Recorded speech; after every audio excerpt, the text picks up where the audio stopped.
Hey listeners, welcome to another episode of Brown Girls Read Podcast. This is your host Taman Tivana. And this is Kathy Thakur. And both of us love reading books. On this podcast, we bring our favorite books to you and discuss the parts that were most meaningful to us and how we found them interesting or relatable as brown girls. Hello 2021. Happy New Year to you all. So happy that finally 2020 is over. That was just a nightmare. But onwards and upwards, we hope your 2021 is better, happier, and full of new hope and new beginnings. Happy New Year! You know, New Year's are marked by resolutions and a promise to improve our lives in some ways, whether it's achieving some goal or getting healthier or getting rid of toxic people, bad habits. On that note, Kathy, what's your resolution for 2021? Are you sure you want to start that topic? Because I have a list of resolutions and goals and whatnot for 2021. One of my visions for 2021 is to get 20,000 subscribers of our podcast by the end of 2021. Oh, wow. That's an awesome vision, Kathy. Please manifest it. Yeah. You know, my resolution this year is to make no resolutions. Because if there's anything that I have learned from 2020, it's that life can always throw you a curveball and all your plans will go right out the window. So this year, I'm going to go with the flow. But resolution or not, we are definitely starting this year off on the note of self-improvement. And we are facing our fears because we have decided to address a topic around which most of us have some discomfort or avoidance. And that's why today's book is The Financial Diet by Chelsea Fagan and Lauren Verhage, a total beginner's guide to getting good with money. To give a summary of the book, Financial Diet is truly a beginner's guide to understanding personal finances. If you feel a bit helpless when it comes to money, like budgeting, saving, investing, and securing your financial future, then The Financial Diet is for you. This book will help you take small but important steps toward getting your finances in order and will show you that being financially savvy isn't just about boring budget spreadsheets and savings accounts. It's also about learning to cook well, taking care of yourself, and nurturing your career. Before we get into the lessons from the book, let's hear a quick word from our sponsor. If you haven't heard about Anchor, it's the easiest way to make a podcast. It's free.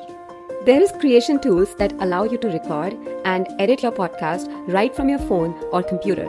Anchor will distribute your podcast for you, so it can be heard on Spotify, Apple Podcast, and many more. You can make money from your podcast with no minimum listenership. It's everything you need to make a podcast in one place. Download the free Anchor app or go to anchor.fm to get started. At the very beginning of the book, Chelsea mentions that she started bringing up topics of savings, salaries, 401ks at her brunches. And it made me think about how a lot of us are so uncomfortable discussing this. We will discuss way more personal and intimate things with our friends. But why is it that when it comes to money, we are so uncomfortable sharing anything? Is money a taboo that we don't even list as a taboo? I think it's because we directly relate money to our self-worth. If I am earning less than the person who is at the same position as me, I am not good enough or I'm a failure. We take it on our ego. And that's why talking about our salaries or our net worth or 401k has become such a taboo. And also, not discussing salaries has always seemed like such a weird notion to me. Like, I've never understood the reason behind it. I think employers have just set this up so that they are not screwed when they're caught paying women or minorities less to do the same job as some other people. Yeah, you're absolutely right. Not sharing your salaries only helps employers and not us. Chelsea also writes in the book that there is a social pressure to spend money, which is so deeply entrenched in the way of living that we have. And I have found it to be so true. Like in the last few years, I have started saving a little more, also adopting a little bit of a minimalist mindset, which means buying less, spending less. But in social settings, I still do feel a lot of pressure. There's only so many times that I can suggest, let's eat at home when rest of the group wants to go out for brunch. and I feel like, what are my choices here? I can maybe skip out because it doesn't matter once you go out if you ate a big meal or if you ordered a coffee, because in the end, everyone's going to split the check. Some part of me knows that if I'm honest with my friends, maybe it might be easier, but I can't help but worry that I might be judged in some way. Yeah, when you say this, I'm reminded of that Friends episode where Phoebe, Joey, and Rachel don't want to split the bill. And so they have very less food in a restaurant. I remember that one. It was actually also good learning in a way, right? Because they had an honest conversation about it with Chandler, Monica, and Ross. So it was great that, Friends addressed this issue in a fun way, kind of. Yeah, definitely. I think often people assume that everyone is in the same bucket as them just because we are friends, but it's not always true. And I think Friends kind of highlighted it in a very light way. So the first thing Chelsea talks about in the book is budgeting. She says that having a budget is the first step towards financial planning. So I want to ask you, Daman, do you have a monthly or a weekly budget? I think the best way for me to respond to this question is by just quoting Chelsea here. I have always been allergic to the word budget. To put something as stuffy and restricting as a budget on my month to month financial life felt like a punishment. Does that answer your question? Yeah, I never had a budget either. I guess I was always like, yeah, I'm getting money in my checking account every month. That's more than enough, right, to live my day to day life. But now, actually started thinking about the fact that I don't want to have a 9 to 5 job after the age of 35 or 40. I'm like, this salary isn't enough to sustain my needs. So I need to get into budgeting now. I And it's know. so, yeah, and it's so great that this book addressed it. And on the same note, she says the things we think we need to fulfill our lifestyles, like manicures, daily iced coffees, new shoes, expensive cocktails, are not always actually necessary. And I feel like this is my biggest learning from COVID, honestly. I completely agree with that. I feel like even before COVID, I found some of these things like manicure, pedicure, especially, really wasteful. But COVID definitely has shown us much more than that. Cocktails, for example. Now that we have started our own virtual happy hour, I don't think I would want to go out and spend $12 to $15 on one cocktail when I know that I can make it much better and cheaper at home. Right. And I realized that I can live without those ridiculously expensive $15 eyebrows and upper lips, you know, threading. And of course, it also gave us a self confidence to, successfully ignore our mustaches because no one looks at it anymore. It's a different way of life. Fair point. And not only do you save money in that, you also save yourself from that unnecessary pain. Right. Well, coming back to budgeting again, I just want to share a few apps that Chelsea has mentioned in the book. They're called Mint and You Need a Budget. But she does recommend that before you go into all these apps for budgeting, try doing it manually in like an Excel spreadsheet or something because it really helps you see things in a more real way. I have used Mint in the past, and after reading this book, I downloaded it again. And honestly, it's hard to do this whole budgeting thing and to look at all of it, like your entire mess of impulse shopping and whatnot. But still, it's part of the whole adulting thing that we have to do. Yeah, exactly. I also love that she emphasizes that your money shouldn't just sit there in a checking account. Your money should be actively working and always doing something that is to your benefit and always reaching towards a goal on its own. And by making your money work for you, she means investing. One really important mindset that the financial diet gave me is that investment is not just stocks or bonds like we think. It could also be investing in a 401k, which is much easier. And for the longest time, I thought of investment as something that smarter people did and that I wasn't smart enough to invest until I started talking to these smarter people who invest their money. And I realized everyone is actually clueless. And they put in a lot of effort and a lot of time in learning about the things they want to invest in. So it's not really magic, it's just smart work coupled with some hard work. Yeah, exactly. We can learn anything if we put our minds to it, right? But you're so right that whole image of investment person.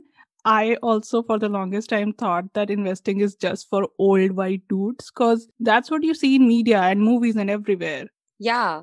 And I also love that in the book, she calls out that not everyone has to go for this high risk, high reward kind of investment. You can choose something that fits your personality if it really overwhelms you, especially in the beginning. Just be you and you can still grow.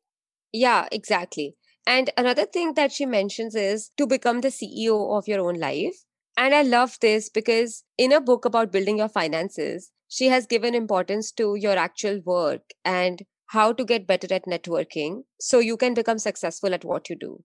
And she also tells the importance of having side hustles, not because of money, but because putting all your hopes and dreams on one job or one career is just not practical. Yeah, I absolutely love how she puts it that having multiple streams of income doesn't just mean money. It also means that no one employer is your professional destiny. That is so important, that learning that we do not have to put all our eggs in one basket. I know side hustles are so important in today's world. I feel like we have been taught from the beginning that once you start working a full time job, just focus on the job. Our parents leave everything fun to after retirement. But I don't feel like that's the right way of living your life. Or, there are some people who get caught up too much in their full time jobs, or there are others who think that side hustles aren't worth it because they can't make money out of it. I think all these are sort of just excuses. Yeah, they can be excuses, but I also think that a lot of it comes from what we have been hearing our entire lives. Just go back a few years in your own life. I don't think we heard of this side hustle concept so much, and nobody was talking to us about building multiple streams of income. It was all about you finish your education, you get a job, you work hard at that same job, retire, that's it. Right. And now, for a quick break and a word from our sponsor, I want to tell you about Ubico. Ubico sets new world standards for simple, secure login, preventing unauthorized access to computers, servers, and internet accounts. The YubiKey from Yubico is a physical security key using two-factor authentication to protect your accounts. As more of us continue to work from home, it is more important than ever to protect your secure information. So, what can you do to protect your accounts? Ubico is offering our listeners $10 off your next purchase of $100 or more using the code POD at ubico.com. That's code POD at ubico.com. Say hello to the YubiKey and goodbye to account takeovers. Another thing I loved in this book is the chapter on cooking. She has really urged us to look at cooking as an everyday thing and not as something that you do once in a while to take an Instagram pic, which is the trend nowadays. It actually opened up my mind to look at cooking in a different way, like as a way to save money and to plan my finances better. Yeah, the way she puts it really makes you appreciate cooking as an important life skill as opposed to something that has been enforced on you. When I was reading this chapter, I felt like, oh, I'm kind of like a pro in this because I got much of these learnings growing up in a brown household. And even when I didn't want to learn all of that, I still got some of it. Like what basic utensils you need, how to plan or prep for foods, or just the names of different herbs and spices. Oh my god, now that you mentioned that, I never learned cooking or anything about utensils at my house. So when I started living alone, I had absolutely no clue how to cook a meal, how to buy vegetables, what masalas to buy. And I'm so glad that my first ever roommate was so awesome because she literally taught me this life skill. And now that I think about it, I'm like, why would my parents send me out into this big bad world that is just trying to take my money away from me without teaching me this basic life skill? When I was living at home, my mom used to really push me to learn this skill. And I used to push back so much because I was like, I don't want to learn any of it. Because in India, it's not like it's a life skill, it's something a girl should know how to do. And that pissed me off so much. So I would push back always. But still, somewhere passively, I think my mom's cooking has creeped its way into my hands, which has been so helpful, honestly. And I also feel we live in a great age now that you can just teach yourself if you don't know anything. Like you can find so much stuff on YouTube, and there are so many amazing food bloggers out there. I just want to call out two of my favorites if you want to check out. One is Peach Cobbler Food, and other one is Pinch of Yum. Oh, awesome. I think I'll definitely check it out. But having said all that, the mindset of cooking that Chelsea mentions in the book, I was like, I wish we were taught cooking like that. You know, like 10 kinds of recipes you need to have with you, the kinds of basic utensils you would need. That's so awesome. And my favorite part about this chapter is that there is also a cocktail recipe in there. When I saw that, I was like, oh, yes, we have something else to make on our happy hours. Yeah. I also like the chapter on home kit, you know. She gives us some basic steps on the essentials of renting a home and her list of things to keep at home to become your own handy woman. It's like everything that I wanted to know, but I was too lazy to research on my own. And because of that, I would pay exorbitant amounts to someone else to do my home repairs. Oh, I know. I think we naturally are not very good at DIY because back home we would always get help for so cheap, right? I know, that's so cool, right? That's one great part about India, cheap manual labor and handymans. I agree with that. In this chapter, she also mentioned something else which I want to share with you. She says that the desire to fill your life with all the things that you believe will make you a more whole or realized person has to go because it drains your checking account and fills your life with clutter. And I can personally vouch for this statement because when I first moved to California, I got my first real job. I was making good money compared to when I was a student. So I was like, okay, now it's time to revamp my life. So I'm going to make my apartment really cute and pretty. And I went on Pinterest and I started getting ideas. So I would buy all this stuff from Target and other stores. And pretty soon, everywhere, there was just so much clutter, which was not me. And I had filled my life trying to be a Pinterest board. Such a big fail. Oh no, I can't believe you fell for that. Because like I also saw all those beautiful rooms, right? And then I was like, this is such a huge effort. First of all, it requires money. You have to go out and buy something, right? Instead of just living a minimalist lifestyle and having the room as it is, it's good enough. They sell such an idea of like improving your life just by adding knickknacks here and there, which is all a lie, or at least that was not for me. That's what I've learned. Yeah. And another thing that I want to talk about is that people spend crazy amounts on shoes, clothes, and on household items. And the reasons that they give for this are YOLO. But I'm like, maybe you don't understand the meaning of YOLO. Like, if you work really hard and achieve your dreams, that is probably what YOLO is. Spending your life savings on a Range Rover is probably not what YOLO means because then you really won't have any money to eat and you'll literally die in that moment, right? After 2 or 3 hours. Yeah. I think YOLO has just become a hashtag for doing things that maybe you felt a little guilty about. And speaking of falling for things online, there's another thing in the book that I think is very important for everyone to know and remember that empty inspirational sayings are one of the most dangerous thing a young ambitious woman can encounter because they don't just make you feel like you are failing to live up to your truest potential, they also make you feel like you are an asshole for failing. I feel that's so true. Like, there are so many of these quotes floating around, which can send such a wrong message to people who are probably just starting out to make something for themselves. That's why I wanted to bring this up. And I also want to ask you, what are your favorite inspirational quotes that we should just denounce? I think we already talked about one of those quotes. You only live once. Yeah, I just think that it has just been taken in the wrong context in the sense that people just want to spend money in the name of, oh, we only live once. Why don't we enjoy it? Yeah, I think it's another manifestation of live your everyday like it's the last. I don't think is a very practical thing to do. Always thinking that this is your last day, so do whatever, like empty your savings account and all. It's not very practical way to live. Right. If I were to denounce a quote, that would be travel now, save later. I have seen this so many times on all these travel Instagrams and whatnot. And I feel it sends such a wrong message. Like, if you're not traveling, you're somehow failing at life, or you're doing it wrong because you're working hard right now, or because you don't have enough savings by now. You should be traveling. Why isn't everyone traveling? I know there's a lot of pressure to travel nowadays. True. And if you think about it, it's very recent, especially after the invent of Instagram, I feel. For the entirety of humanity, I don't think people were traveling globally. It's a very recent thing, and we need to remember that. Or maybe people are traveling globally, but they weren't showing off that much. True, Columbus traveled, Vasco da Gama traveled, just to name a few. Yeah.